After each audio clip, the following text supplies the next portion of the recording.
Deborah Mauldin, and I am 6 years cancer-free.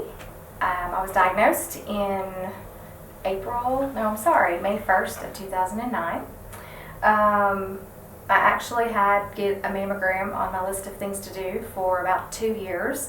Not because of any warning signs or family history or anything, just because I had a very proactive OBGYN who suggested that I get it done because more and more young women were being diagnosed with breast cancer. Unfortunately, I had put that off because I had not turned 40 yet, and I'd always heard that you should get a mammogram when you turn 40. I would advise, if your insurance will pay for it, to get it done sooner. Because what we are finding more and more is that the younger you are, that if you are diagnosed with breast cancer, it tends to be a little bit more aggressive, and mine was. Like I said, I was 39 years old. My husband and I had been out playing golf, and my shoulder was sore. And so I was at home and I was rubbing my shoulder, and the palm of my hand touched the top of my breast, and it was a very distinctive knot. And I can remember that pit in my stomach, and I don't think I'll ever forget that for as long as I live, what that felt like. Called my OB/GYN immediately. She kind of reassured me, not to freak out. It's probably nothing, but let's get it checked out. And so went to the doctor, had a mammogram. They didn't like what they saw, so they did an ultrasound and a biopsy. And within 2 days, I was told that I had breast cancer.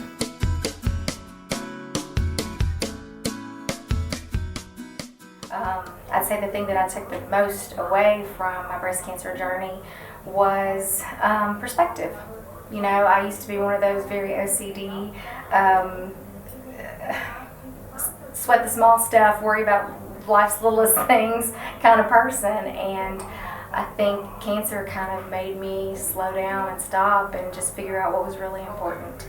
And it really did help me gain some perspective on life and how important your faith and your family and your friends and your health and all of those things really are, and how maybe a sink load full of dishes or your child's not doing something that you wanted them to do or whatever it is, those little curveballs that life throws you sometimes are just that. They're just little curveballs.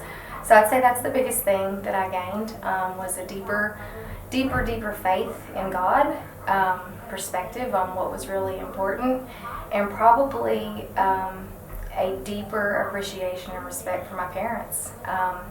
They really, really took good care of me and my daughter. I was an only child with an only child, and I don't care what age you are. I don't think there's any parent that is ready to hear that their child has cancer. And so it was tough on them. And I think that was something that really bothered me, is how my cancer affected my family. I hated to see my daughter upset. I hated to see my husband upset. I hated to see my parents upset. There was a lot of guilt with, they've got to take care of me, and I didn't like that. I've always been pretty independent.